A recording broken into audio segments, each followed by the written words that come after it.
FrankenSteak. Nice juicy FrankenSteak. This fat, rare-cooked filet mignon is not what it seems. We used meat glue on cheap beef scraps to fake a steak good enough to please a professional chef. Looks pretty nice. It looks almost too nice.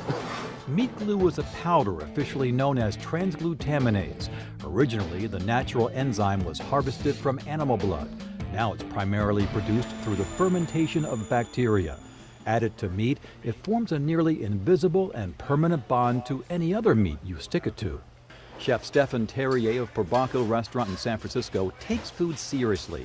He doesn't use meat glue in his restaurant, but like many chefs, he knows how it works, and he agreed to show us. This is just cubed beef.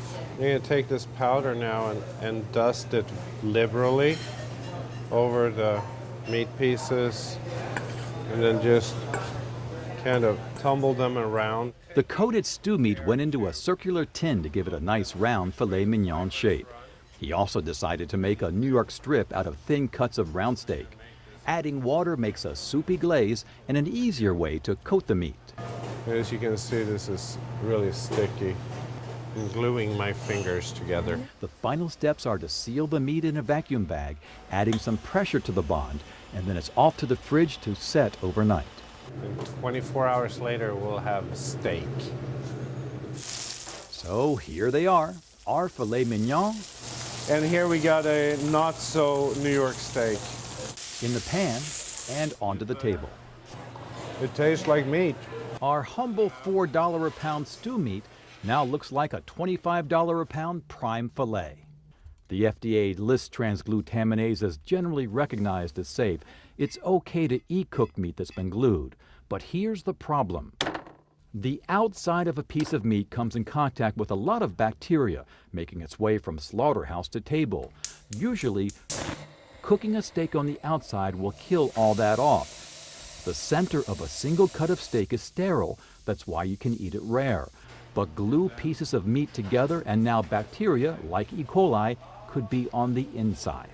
Say somebody wants that filet steak rare, the center temperature is not going to reach the temperature that will actually kill the bacteria, and that's also really, really happy environment for things that can kill you. Pinning down who's using transglutaminase isn't easy. One meat company owner who wouldn't go on camera told us gluing meat is a common practice. And the most glued product by far, filet mignon, destined for the food service industry. An industry trade group told us meat glue is most often used where filet mignon is served in bulk, at a restaurant, banquet, cafeteria, or hotel. You ask yourself, how can they make money selling these cheap steaks all day long and that look really nice? And this is one way of doing it. Our results were dramatic and our stew meat filet looks good, but the American Meat Institute, a lobby for the meat industry, wants to stress meat glue is used in the industry to glue scraps of filet mignon back together. Technically, you're still getting filet meat. And it gives chefs and R&D specialists some flexibility to create a very nutritious and healthy product and add value to what ultimately, worst case scenario, would just be thrown away. The USDA says transglutaminase must appear on the ingredient label, in addition to terms like formed or reformed meat. But that's the second problem. If you're eating glued meat at a banquet or restaurant, you're not likely to see reformed meat on the menu. You would never know. We asked the meat lobby in Washington about that. You bring up a valid point, and they may not see the label, but what they ought to do if they have concerns, and we understand that consumers, they want to understand where their food's coming from. They should ask their wait staff. It has not reached a point where people generally are aware of it. And I think it's primarily because, like pink slime, nobody knew where it was.